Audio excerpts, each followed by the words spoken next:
Tahu nggak, kalau kita ngomong politik itu sebetulnya kita ngomong marketing. Karena di politik itu ada produk. Produk itu bisa partai, bisa orang, bisa caleg, bisa capres. Nah, itu produk-produk politik. Dan kemudian di-branding mereka, diberikan citra, diberikan image yang positif agar cocok dengan pilihan konsumen. Konsumennya siapa? Ya kita-kita ini. Karena itu, dalam konsep marketing kan, siapa yang menguasai media, siapa yang bisa mendistribusi produknya dengan baik, menempelkan citra produknya di kepala orang, kayaknya dia yang akan menang dalam pertarungan politik. Setidaknya mendapat apresiasi dari konsumennya. Konsumennya ya rakyat itu. Kalau kita lihat ya, misalnya kita bicara soal pilpres dan pemetaan media-media mainstream, lo bayangin, Pak Anies Baswedan didukung oleh Nasdem. Nasdem punya Surya Paloh, Surya Paloh punya Metro TV dan Media Indonesia Group. Jadi mau tidak mau, kalaupun isu-isunya, kalaupun menyangkal, enggak, sebagai media kita independen, ya itu kan ngomong kasarnya aja, ngomong luarnya aja. Tetap saja di dalamnya ada muatan-muatan untuk jualan Anies. Selain ada Paloh, misalnya grupnya Detik, CNN, Transcorp itu kan ada di bawah Khairul Tanjung dan kita tahu Pak SBY jadi komisaris di situ. Dan Pak SBY adalah tokoh Demokrat. Dan Demokrat berkoalisi dengan Anies. Ada dua tuh imperium media yang supporting Anies. Apalagi sih imperium media? Ada imperiumnya Haritanu misalnya. MNC. Kalau sekarang survei-surveinya Perindo cukup signifikan karena memang hampir setiap saat kalau lo lihat di media-media MNC kan nyetelin atau muterin Mars Perindo terus kan. Gerakan-gerakan Perindo itu diliput kemudian disebarkan ke grup-grup MNC untuk ditayangin, ditonton oleh masyarakat sehingga masyarakat kenal, masyarakat tahu.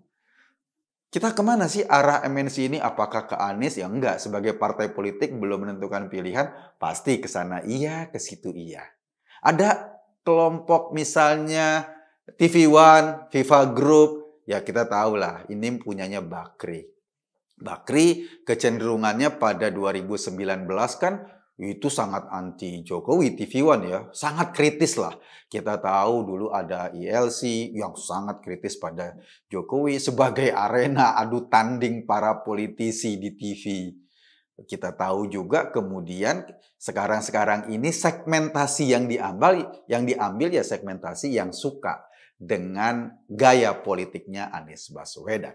Jadi kalau kita hitung peta media mainstream, bahkan sampai Tempo orang mungkin akan mengira Tempo ini sudah menjadi dalam tanda kutip media promosinya Anies Baswedan. Banyak sekali tulisan-tulisannya, banyak sekali liputan-liputannya yang menguntungkan Anies Baswedan. Kalau kita lihat dari peta itu, mestinya Anies mengungguli capres-capres yang lain. Ganjar punya apa di media? Ya nggak punya akses apa-apa. Nggak ada media yang berafiliasi dengan konglomerat kemudian mendukung Ganjar. Ya nggak ada sampai saat ini. Gitu loh. Kalau kita baca cuma peta media ini saja, pastilah suaranya Anies atau dukungan publik kepada Anies jauh dibanding Ganjar Pranowo. Karena itu tadi, seluruh konglomerasi media, hampir seluruh konglomerasi media ada di belakang Anies Baswedan. Tapi kenyataannya saudara-saudara berbicara lain, faktanya bicara lain. Kalaupun Anies didukung oleh banyak konglomerasi media dengan jejaring sampai ke desa-desa, dengan siaran sampai ke desa-desa, kenapa ya? Kok surveinya Ganjar Pranowo jauh meninggalkan Anies Baswedan?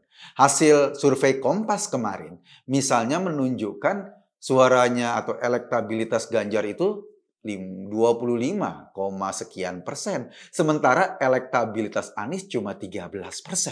Ada senjang 12%. 12% itu banyak loh. Kalau seandainya jumlah pemilih itu ada sekitar 150 juta, 12% itu bisa sampai 20 jutaan, 18 atau 19 jutaan. Itu bukan angka yang sedikit kan? Iya, itu senjangnya. Pertanyaannya kok bisa gitu ya? Padahal dari sisi teori marketing mestinya mereka yang menguasai jalur komunikasi, mereka yang menguasai jalur iklan, jalur kampanye lewat udara itu, lewat TV-TV itu, mestinya kan teorinya dia yang menang. Orang lupa, sekarang ini TV boleh punya siaran sendiri, radio boleh punya siaran sendiri, koran boleh mencetak sendiri, tetapi sekarang semua orang sudah bisa jadi wartawan. Semua orang sudah bisa mengungkapkan pikirannya sendiri. Semua orang sudah bicara dengan bahasanya sendiri dan diketahui publik. Alhamdulillah, media sosial di Indonesia cukup memegang peranan dalam mempengaruhi opini publik atau dalam ikut menyuarakan suara-suara real, bukan suara atau katakanlah opini yang sudah dipoles di meja redaksi, diarahkan ini itu untuk menguntungkan pemilik media. Tetapi suara-suara asli masyarakat yang ada di pojok kelurahan sana, yang ada di desa sana, semua orang bisa teriak. Karena semua orang bisa teriak, maka semua orang bisa mengkritisi opini yang ada. Akhirnya, orang-orang ini, saya, Anda semua, dan kita semua, seolah-olah punya stasiun televisi sendiri, seolah-olah punya koran sendiri, seolah-olah punya radio sendiri, yang bisa siaran kapan saja menyuarakan pikiran-pikiran kita. Ini yang barangkali menjelaskan fenomena kenapa misalnya elektabilitas kepada Ganjar Pranowo itu terus naik, terus menanjak dengan signifikan seperti yang digambarkan oleh surveinya Kompas kemarin. Dan kenapa elektabilitas Anies makin menurun? Karena apa? Karena orang tahu antara omongan dan perbuatan ini udah nggak bisa lagi kayak zaman Orde Baru dulu. Ngomong di media seolah-olah semua sudah selesai karena nggak ada saluran komunikasi lain. Sekarang enggak, kita semua bebas berkomunikasi. Ini menunjukkan apa? Menunjukkan kita semua makin punya kedaulatan informasi sendiri. Dan kedaulatan informasi ini justru menunjukkan tingkat partisipasi publik pada politik kita makin lama makin besar. Setiap orang, Anda semua bisa ngomong di media sosial, melakukan penilaian terhadap calon-calon yang ada, capres-capres yang ada. Kita bisa dengerin Anies ngomong soal gagasan dan kita bisa tahu gagasan apa yang direalisasi untuk mengurangi banjir Jakarta. Gagasan sumur resapan. Kita bisa dengerin Anies ngomong soal pemerataan, ngomong soal keadilan sosial. Tapi apa yang dia lakukan di Jakarta dan hasilnya terhadap ekonomi Jakarta? Kemiskinan meningkat, pengangguran meningkat, pertumbuhan ekonomi jauh di bawah rata-rata nasional pada saat dia memimpin Jakarta. Jadi antara gagasan, omong gede dengan kenyataan bisa jauh berbeda. Kita juga bisa tahu bagaimana Anies ngomong soal kemacetan Jakarta dan penanganannya. Dan realisasinya dia bikin jalur sepeda yang sampai sekarang tidak ada yang, bahkan menurut gue jarang. Gue hampir tiap hari puter-puter jalanan Jakarta, ada jalur sepeda tapi nggak ada sepedanya. Dan ini menjadi mubazir. Orang jadi mengkoneksikan antara omongan besar dengan kenyataan di lapangan. Itu yang barangkali TV-TV, konglomerasi media itu jadi frustasi melihat suasana ini. Mereka jadi frustasi bahwa mereka tidak lagi memegang otoritas informasi satu-satunya. Karena semua orang sudah bisa teriak, semua orang udah bisa ngomong, semua orang sudah bisa nguliti kalau ada yang nggak benar. Ini yang menurut gue kedaulatan demokrasi yang luar biasa. Lo tahu nggak kasus Sambo? Misalnya, kalau nggak ada medsos, kasus itu barangkali udah jadi kasus yang sambil lalu ditutupin, konferensi pers sebentar, wartawan menulis sesuai dengan kebutuhan narasumber, pulang, dan kita baca, selesai kasus itu. Baru-baru aja ada kasus teman kita misalnya si namanya Jogit Mir, kalau gue panggilnya gitu, anaknya dipukulin sama anak pejabat pajak. Kalau seandainya nggak teriak-teriak medsos, mana bisa itu bisa diantisipasi atau ditangani dengan cepat. Lo ingat kasus Ratna Sarumpait? Yang ngakunya digebukin padahal itu hasil oplas. Kalau nggak dibelejeti sama netizen, kebohongan akan menyebar kemana-mana. Dan kemudian karena kita nggak punya ruang suara, kita nggak punya ruang untuk menyatakan pikiran, kita nggak punya ruang untuk mengkoreksi kesalahan, akhirnya itu jadi kebenaran. Yang ingin gue bilang begini, sekarang ini adalah masanya kita. Bukan lagi disetir oleh opini-opini konglomerasi media, bukan lagi disetir oleh opini-opini konglomerasi koran, televisi, dan lain-lain. Karena Anda semua punya hak, punya kesempatan yang sama untuk menyuarakan pikiran-pikiran Anda tentang Indonesia masa depan. Dan ini sudah ada gambaran yang menggembirakan. Kenapa? Capres-capres yang didukung oleh konglomerasi media, ternyata hasil surveinya jeblok. Kampanye-kampanye di media, pengaruhnya bisa dilawan oleh kenyataan real yang dirasakan oleh masyarakat. Si A bicara, si B bicara, petani dari ujung sana bicara, nelayan dari ujung sana bicara, buruh dari ujung sini bicara, untuk saling menginformasikan bahwa ini loh kenyataannya yang dialami masyarakat. Jadi kalaupun misalnya konglomerasi media itu sering misalnya gebukin Pak Jokowi, sering mengkritisi Pak Jokowi, ngomong hoax di mana-mana misalnya, tapi petani bisa ngomong, oh nggak gitu. Gue nikmati kok jalan tol yang dibangun oleh Pak Jokowi karena hasil pertanian gue bisa sampai ke tangan konsumen dengan baik. Jadi omongan lo soal rakyat tidak makan aspal, tidak makan jalan tol, itu omongan orang tolol. Lo boleh membungkus informasi kebencian dengan cara ngomong bahwa Pak Jokowi lebih mementingkan bangun infrastruktur ketimbang rakyat, makanan rakyat.